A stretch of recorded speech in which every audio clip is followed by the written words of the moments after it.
Welcome back to my channel Anil K study. आज हम बात करेंगे भारत की प्रमुख नदियां और मुख्य रूप से भारत की 5 प्रमुख जो नदियां हैं उनके बारे में हम वो सारी चीज़ें जानेंगे जो आपके लिए ज़रूरी है। जैसा कि लिखा है कि भारत में अनेक नदियां प्रवाहित होती हैं जिनका विवरण निम्नलिखित है। हम सबसे पहले बात करेंगे गंगा नदी की, क्योंकि ये भारत की सबसे बड़ी नदी है, तो इसके बारे में वो सारी जानकारी हम हासिल करेंगे। सबसे पहले हम बात करेंगे गंगा नदी का जो उद्गम होता है वो कहाँ से होता है। गंगोत्री के पास गोमुख हिमनद से। ठीक है, गंगोत्री के पास गोमुख हिमनद है, ग्लेशियर है, वहीं से गंगा नदी का उद्गम स्रोत है और इसे वहां पर क्या बोला जाता है, भागीरथी बोला जाता है। ठीक है, आपको ध्यान रखना है, ऐसे कीवर्ड्स पे मुख्य रूप से फोकस करना है आपको। और बात करते हैं भारत की सबसे बड़ी नदी है। जैसा कि मैंने अभी बताया था आपको, ये भारत की सबसे बड़ी नदी है गंगा। और इसके संगम की बात करें फिर मुहाने की, कहाँ पे ये गिरती है, तो बे ऑफ बंगाल यानी बंगाल की खाड़ी में ये गिरती है गंगा नदी। और इसके लंबाई की बात करें तो 2525 यानी 2525 किलोमीटर इसकी लंबाई है। इसे लिए इसे भारत की सबसे बड़ी नदी का दर्जा प्राप्त है। ठीक है, अगली बात करते हैं हम। गंगा नदी का नाम गंगा देवप्रयाग में पड़ता है। कई बार क्वेश्चन पूछ चुका है, मोस्ट इंपॉर्टेंट है। गंगा नदी का जो नाम गंगा है वो कहाँ पड़ता है, देवप्रयाग में पड़ता है। और देवप्रयाग में कहाँ दो नदियों का, किन दो नदियों का संगम है, अलकनंदा और भागीरथी। ठीक है, आपसे ऐसे भी क्वेश्चन पूछ सकता है कि अलकनंदा और भागीरथी जहां पर मिलती है उस स्थान का क्या नाम है, देवप्रयाग। या फिर आपसे इस तरह पूछ सकता है कि गंगा नदी का नाम गंगा किस स्थान से पड़ता है, किस स्थान पर पड़ता है, तो आपका आंसर होगा देवप्रयाग। अगला देखते हैं। गंगा नदी हरिद्वार के निकट मैदानी भागों में प्रवेश करती है। ठीक है, पहले पथरीले भागों से होकर गुजरती है। ठीक है, आपको पता है उत्तराखंड के गंगोत्री हिमनद से निकलती है, उसके बाद मैदानी भागों में प्रवेश करती है। तो किसके निकट, हरिद्वार के निकट से मैदानी भागों में प्रवेश करती है। कई बार क्वेश्चन पूछा जा चुका है। नेक्स्ट, और आप इसको अच्छे से ऐसे कीवर्ड्स को आप याद कर लीजिएगा। अगला देखते हैं। इसे बांग्लादेश में पद्मा के नाम से भी जाना जाता है। आपसे ऐसा भी पूछा जा सकता है कि निम्न में से किस नदी को पद्मा के नाम से जाना जाता है। गंगा को जाना जाता है। या फिर ऐसा पूछा जा सकता है कि गंगा नदी को किस देश में या किस स्थान में पद्मा के नाम से जाना जाता है, तो बांग्लादेश। ठीक है, बांग्लादेश में इसे पद्मा के नाम से भी जाना जाता है।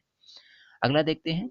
यह बंगाल की खाड़ी में मेघना के नाम से गिरती है। ठीक है, आपको पता है कि इसका मुहाना है कहाँ है, बंगाल की खाड़ी में है। और मेघना के नाम से, गंगा के नाम से नहीं गिरती है, मेघना के नाम से गिरती है। आपसे ऐसे भी क्वेश्चन पूछा जा सकता है कि गंगा नदी बंगाल की खाड़ी में किस नाम से गिरती है, तो आपको याद होना चाहिए कि मेघना के नाम से गिरती है, ना कि गंगा के नाम से। देखिए, ऐसा है कि जो ब्रह्मपुत्र नदी है वो असम से होते हुए जो गंगा नदी में मिल जाती है। ठीक है, और इधर से गंगा नदी जाती ही है। तो गंगा नदी को पहले पद्मा के नाम से जाना जाता है, उसके बाद पद्मा आगे बढ़ती है तो ब्रह्मपुत्र आके पद्मा में मिलती है, तो इस संयुक्त धारा को हम मेघना के नाम से जानते हैं। और मेघना ही विश्व का सबसे बड़ा डेल्टा जो पश्चिम बंगाल में है वो बनाती है। अतः गंगा नदी को हम मेघना के नाम से भी जानते हैं, ऐसा आप बोल सकते हो। ठीक है, अगला है यमुना, सोन, गोमती, गंडक आदि। ठीक है, ये मुख्य रूप से इतनी नदियां हैं जो कि सहायक नदियां हैं किनकी, गंगा की। आपसे सहायक नदियां भी पूछ सकता है कि गंगा की सहायक नदियों के नाम लिखिए या फिर बताइए। तो यमुना, सोन, गोमती, गंडक आदि बहुत सारी नदियां हैं, लेकिन मुख्य रूप से ऐसी नदियां इनकी सहायक नदियां कहलाएंगी। ठीक है, ये गंगा नदी का कुछ मैप है, आप देख सकते हैं इसमें। ठीक है, इस मैप में आप देख सकते हो गंगा नदी का जो है, ये आपको पता है ये बांग्लादेश है यहाँ पास। ठीक है, बे ऑफ बंगाल है और यहीं पे गिरती है, ये पटना से होते हुए। ठीक है, गंगा नदी ये पटना से यहाँ से होते हुए, ठीक है, ये आप देख सकते हैं, ये बे ऑफ बंगाल में से गिरती है। ठीक है, गंगा नदी। चलिए बात करते हैं हम दूसरी नदी की। दूसरी नदी है गोदावरी नदी। देखिए, गोदावरी गोदावरी नदी जो है भारत की दूसरी बड़ी नदी है। सबसे पहले क्या है, गंगा नदी, उसके बाद आती है गोदावरी। गोदावरी भारत की दूसरी बड़ी नदी है। और प्रायद्वीपीय भारत की बात करें तो प्रायद्वीपीय भारत की सबसे बड़ी और सबसे लंबी नदी है कौन, गोदावरी। ठीक है, प्रायद्वीपीय भारत मतलब ऐसा, देखिए जैसे गोदावरी मुख्य रूप से क्या प्रायद्वीपीय भारत की नदी है। देखिए, इनका जो उद्गम स्रोत होता है कहीं ना कहीं भारत के, जो भारत का पूरा एरिया है आप मैप में देखोगे तो भारत के अंदर से, यानी कि गोदावरी त्र्यंबक गांव, जैसे कि लिखा है इसमें त्र्यंबक गांव यानी नासिक महाराष्ट्र से इसकी उत्पत्ति होती है, यहीं से इसका यहीं से ये निकलती है। और गंगा की बात करें तो गंगा कहाँ से निकलती है, ग्लेशियर से निकलती है, यानी कि भारत के बाह्य बिंदु से निकलती है। जबकि गोदावरी जैसी नदियां प्रायद्वीपीय भारत की बड़ी नदियां कहलाएंगी, क्योंकि ये भारत के आंतरिक भागों से होकर निकलती है। ठीक है, तो प्रायद्वीपीय भारत की हम सबसे बड़ी और सबसे लंबी नदी की बात करें तो वो है गोदावरी। उद्गम की बात करें कहाँ से इसका उद्गम स्रोत है, तो त्र्यंबक गांव, जिला नासिक, महाराष्ट्र। ठीक है, राज्य पूछ रहा है तो महाराष्ट्र, और जिला पूछ रहा है तो नासिक, और गांव पूछ रहा है प्रॉपर तो त्र्यंबक गांव उसका नाम है। और महाराष्ट्र से ये निकलती है। इसे हम वृद्ध गंगा अथवा बूढ़ी गंगा भी बोलते हैं। कई बार क्वेश्चन पूछ चुका है कि वृद्ध गंगा अथवा बूढ़ी गंगा किस नदी को कहा जाता है। आपका आंसर होना चाहिए गोदावरी नदी को। ठीक है, अब हम बात करते हैं इसके समापन की। इसका समापन या मुहाना कहाँ पर है? बंगाल की खाड़ी में है, ठीक है। बंगाल की खाड़ी में इसका समापन है। इसकी लंबाई की बात करें तो 1465 किलोमीटर, 1465 किलोमीटर इसकी लंबाई है। और मुख्य रूप से इसकी सहायक नदियों के बारे में हम बात करें तो पैनगंगा, प्राणहिता, वैनगंगा, वर्धा, इंद्रावती इसकी प्रमुख सहायक नदियां हैं। प्राणहिता और वर्धा ये मुख्य रूप से कई बार क्वेश्चन पूछ भी चुका है, ठीक है। तो आपको सभी को एक बार नोट डाउन कर लेना है और सभी को देखना है। पैनगंगा, प्राणहिता, वैनगंगा, वर्धा, इंद्रावती इसकी प्रमुख सहायक नदियां हैं। अब हम बात करते हैं अगली नदी के बारे में। अगली नदी है कृष्णा। भारत की तीसरी बड़ी नदी है कृष्णा। पहले कौन थी? गंगा, फिर गोदावरी और तीसरी नदी हो जाएगी सबसे बड़ी कृष्णा। इसके उद्गम स्रोत की बात करें तो इसका उद्गम स्रोत होगा पश्चिमी घाट, महाबलेश्वर, ठीक है। महाबलेश्वर जो पठार है या फिर महाबलेश्वर के पश्चिमी घाट, आप समझ रहे हो पश्चिमी घाट किसकी ओर संकेत कर रहा है? पश्चिमी घाट यानी कि ये कर्नाटक तरफ, ठीक है।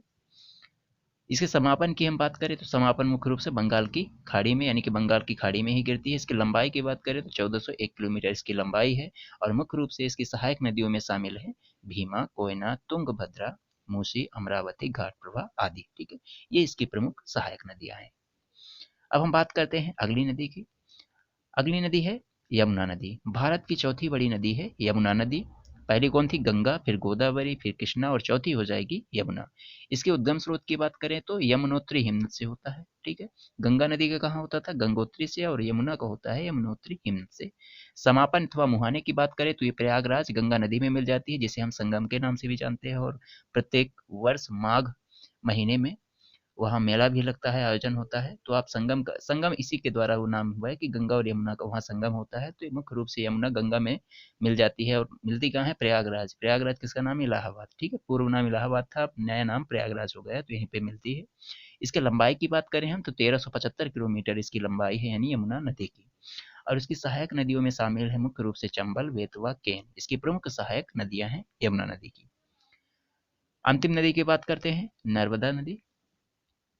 यह भारत की पांचवी बड़ी नदी है, ठीक है। भारत की पांचवी बड़ी नदी है और इसका उद्गम स्रोत है अमरकंटक, शहडोल, मध्य प्रदेश, ठीक है। अमरकंटक की जो पहाड़ियां हैं जो कहाँ स्थित है? मध्य प्रदेश के शहडोल जिले में, वहीं से इसका उद्गम स्थल है। और समापन की बात करें तो खंभात की खाड़ी या अरब सागर आप बोल सकते हो, ठीक है। खंभात की खाड़ी में इसका समापन है या यहाँ उसका मुहाना है। कुल लंबाई की हम बात करें तो 1312 किलोमीटर इसकी कुल लंबाई है, ठीक है। यानी कि टोटल इसकी लंबाई है 1312 किलोमीटर। मध्य प्रदेश से होकर ये गुजरात की सीमा से होते हुए सीधे अरब सागर में जाती है। अगर हम स्पेशली मध्य प्रदेश की बात करें कि मध्य प्रदेश में इसकी टोटल लंबाई कितनी है तो 1077 इसकी मध्य प्रदेश में टोटल लंबाई है, ठीक है। 1077। लेकिन टोटल लंबाई की बात करें तो 1312 किलोमीटर, 1312 किलोमीटर है। यह नदी डेल्टा के बजाय एस्चुरी बनाती है, ठीक है।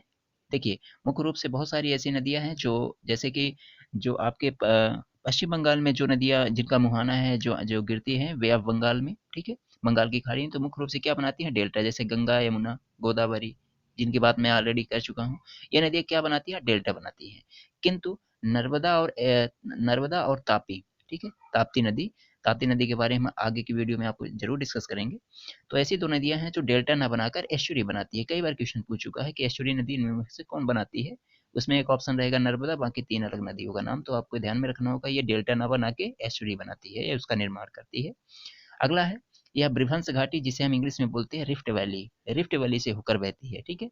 ये भी कई बार क्वेश्चन में पूछा जा चुका है कि ब्रिभंस घाटी अथवा रिफ्ट वैली से होकर बहने वाली नदी कौन सी है? आपका आंसर होना चाहिए नर्मदा नदी है, ठीक है।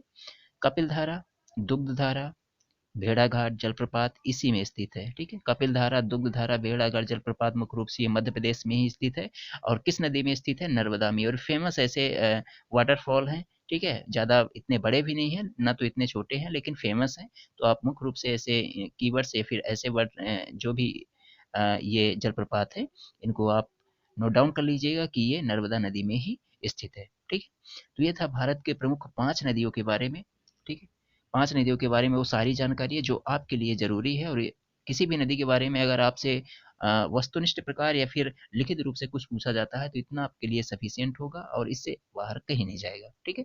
तो मेक श्योर आप अच्छे से वीडियो को देख लीजिएगा और स्क्रीनशॉट भी ले लीजिएगा, ठीक है। और आई होप, आशा करता हूँ वीडियो आपको पसंद आई हो तो मेरे चैनल अनिल के स्टडी को सब्सक्राइब करें। इससे मुझे भी मेरा भी मनोबल बढ़ता है, मुझे भी वीडियो बनाने में मज़ा आता है। और आप लोग कोई क्वेरी हो तो आप मुझे कमेंट कर सकते हैं या फिर बता सकते हैं कि और मैं किस टॉपिक में आपके लिए वीडियो प्रोवाइड करूँ, या फिर इस वीडियो में आपको कुछ समझ में नहीं आ रहा है या कुछ आप सजेशन देना चाहते हैं तो आप मुझे कमेंट में अपना सजेशन दे सकते हैं। मैं आपको रिस्पेक्ट करूँगा आपके सजेशन की और कोशिश करूँगा कि आपके अनुकूल वीडियो प्रोवाइड कर सकूँ। ठीक है? तो मिलते हैं हम अगली वीडियो में और देखते रहिए हमारा चैनल अनिल की स्टडी। धन्यवाद। जय हिंद।